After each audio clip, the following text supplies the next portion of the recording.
Australian farmers have been doing it tough. The drought has left many an Aussie battler scratching their heads for a solution.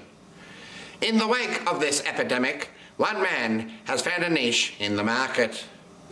So this is a farmhouse, just a dining table, don't mind a mess. Sydney J. Walker is a farmer of fleas. He has taken his small suburban home and turned it into a global empire, filling the void that was left after the stray dog purge of 1904. Sydney Walker has capitalised on the flea shortage. Why fleas? Well, surprisingly, they're actually easy to maintain. I mean, as you can see right here, I've got like a couple of thousand head in just the small space of my backyard.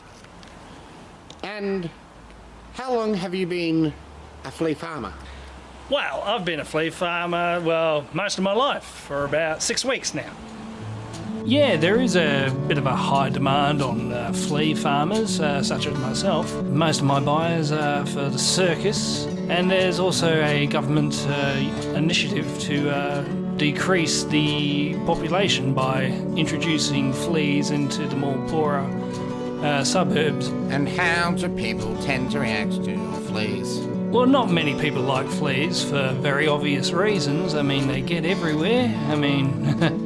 I myself have got a couple of families living underneath each armpit. I do find that the strongest can actually lift an entire car, and I got to keep them under check because, you know, very soon the house can actually be uplifted and moved to Wagga Wagga or somewhere. And have fleas always been in your family?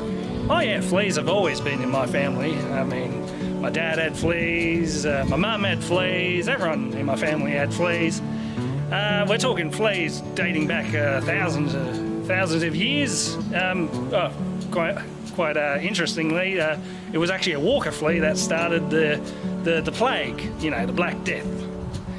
Sydney is not a one-man band. He employs his 2 housemates to make sure operations run smoothly and itch-free. So you're one of Sydney J. Walker's farmhands. How did you get into this profession? Oh, well, you know, Sydney offered to do the dishes for a week, and I couldn't refuse that. And what does your job entail? Well, I take the comb, and I harvest the fleas, and I put them on my hairy arm. They love it there. Are there any dangers associated with the job? Oh, you know, anemia, bubonic plague, possibly rabies, but that's not from the fleas, that's just from the house.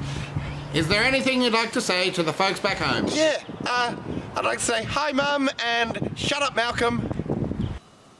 So, Ms. Windsor-Smith, what is your role on this flea farm? I milk the fleas. And how does one milk fleas? Tiny hands.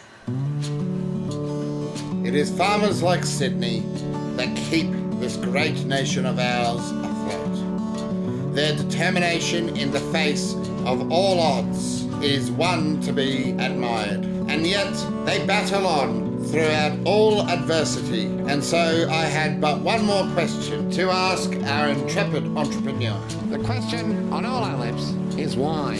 Well, for the government bailout, of course. Oh, can we cut that bit, please? Farmers, fleas and frauds.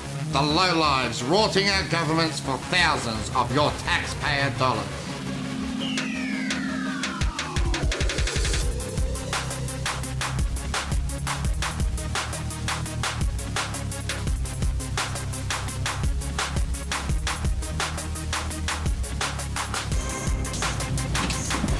Mr. Walker, how do you feel about taking off the government off?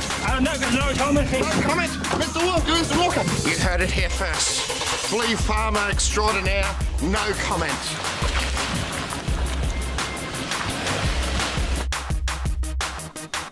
Australian farmers have found themselves yet again in the grips of drought. These Aussie battlers have been scratching their heads to find a solution to the problem.